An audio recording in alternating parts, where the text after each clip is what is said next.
আসসালামু আলাইকুম। কেমন আছেন সবাই? আশা করছি যে যেখানে আছেন সবাই ভালো আছেন, সুস্থ আছেন। আমি নীলা আপনাদের সবাইকে স্বাগত জানাচ্ছি নতুন আরেকটা রান্নার ভিডিও দেখার জন্য। আর আজকে রান্না করব মাছ ঝোল। তো মাছ ঝোলটাকে আমি একটু অন্যরকম করে রান্না করব। আপনারা এভাবে রান্না করে খেয়ে দেখবেন, খেতে কিন্তু খুব ভালো লাগবে। তো কথা বলতে বলতে আমি কড়াইয়ে সরিষা এবং আস্ত জিরা দিয়ে দিলাম গরম কড়াইয়ে। এখন এটাকে আমি ভালো করে বেটে নিব শিলপাটায়। সরিষা এবং আস্ত জিরাটা ভালো করে ভেজে নিয়েছি আর কড়াইয়ে তেল দিয়ে দিয়েছি। কড়াইটা গরম হচ্ছে। এখন আমি ওখানে লবণ হলুদ মাখিয়ে নেওয়া মাছটা দিয়ে ভালো করে ভেজে নিব। আর এই যে দেখেন আমার জিরা এবং সরিষাটা খুব সুন্দর করে একসাথে আমি বেটে নিয়েছি।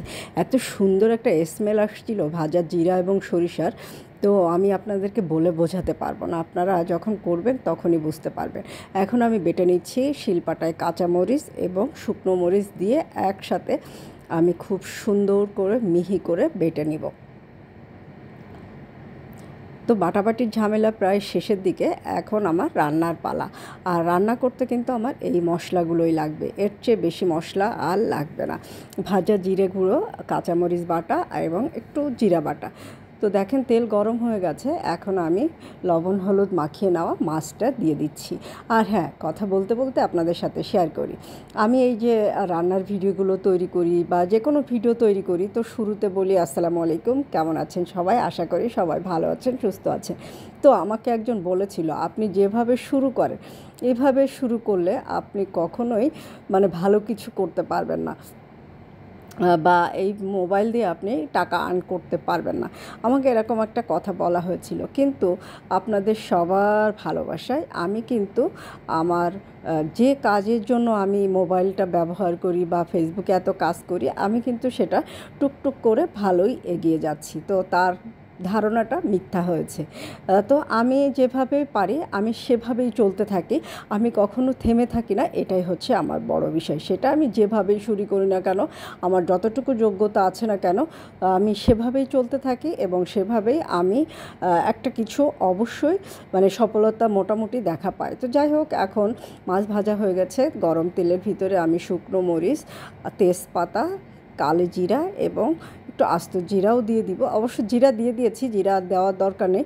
তো দিয়ে আমি এখন একটু হালকা পানি দিয়ে দিব, না হলে কালো জিরাটা আর মরিচটা পুড়ে যাবে। তো সামান্য একটু পানি দিয়ে দিব। পানিটা ফুটে উঠলেই এই পানির ভিতরে আমি মরিচ বাটাটা দিয়ে দিব, শুকনো মরিচ এবং কাঁচা মরিচ একসাথে বেটে নিয়েছি। কি সুন্দর একটা কালার এসেছে না? এখন আমি এখানে দিয়ে দিব একটু জিরা বাটা আর লবণ এবং হলুদ, স্বাদ মতো লবণ হলুদ দিয়ে মশলাটাকে আমি ভালো করে ভুনা করে নিব। মশলা ঠিক তেমন কিছু না, একটু জিরা বাটা আর কাঁচামরিচ শুকনো মরিচ একসাথে বেটে নিয়েছি কালারটার জন্য। আর এভাবে মাছ রান্না করে খেয়ে দেখবেন, আসলেই অনেক ভালো লাগবে খেতে। আর আমার তো খুবই ভালো লেগেছিল, আমি এই মাছটা রান্না করে দুপুরেও খেয়েছি, রাতেও খেয়েছি, এতটাই আমার কাছে মজা লেগেছিল। এবং যে ঝোলটা, এই যে পুরা সরিষা বাটার যে ঝোলটা, এই ঝোলটা আসলেই অনেক টেস্টি হয়েছিল। এটাকে অনেকে বলে পোড়া সরিষা দিয়ে মাছ রান্না করা বা কাসুন্দি ঠিক না, পোড়া সরিষা দিয়ে মাছ রান্না করা। তো মশলাটা ভুনা হয়ে গেছে, এখন আমি পরিমাণ মতো ঝোলের পানি অ্যাড করে দিচ্ছি। পানিটা ভালো করে ফুটে উঠলে ভেজে নেওয়া মাছটা দিয়ে দিব এবং মাছটা আমি একটু ভালো করে জাল করে নিব, এপিট ওপিট করে কিন্তু খুব সুন্দর করে জাল করে নিব। আর মাছটা একদম কড়া ভাজা দিয়েছি, যাতে মাছটা খেতে ভালো লাগে। আর আমি মাছ রান্না করলে, যে কোনো মাছ রান্না করলে একটু কড়া ভাজাই দিই, কেননা আমার নিজেরই মাছ কাঁচা থাকলে কেমন জানি একটা গা গোলাতে থাকে। এই জন্য আমি কড়া ভাজার মাছের তরকারি খেতে পছন্দ করি, তাছাড়া কাঁচা মাছের তরকারি আমি খেতে পারি না। এখন এই যে মাছ ফুটে উঠেছে, এখন আমি সরিষা এবং জিরা যেটা ভেজে বেটে নিয়েছি শিলপাটায়, সেটা আমি এখন পুরোটাই দিয়ে দিচ্ছি।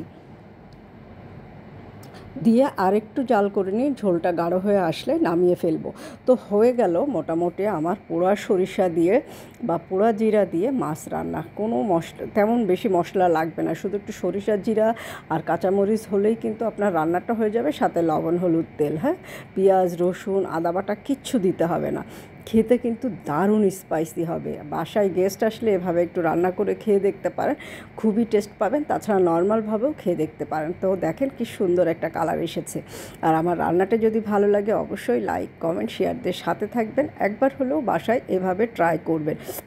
পোড়া সরিষার তেল দিয়ে সরিষা দিয়ে মাছ রান্না খুবই মজা লাগবে, খুবই মজা লাগবে। তো আজকে এই পর্যন্ত, আল্লাহ হাফেজ।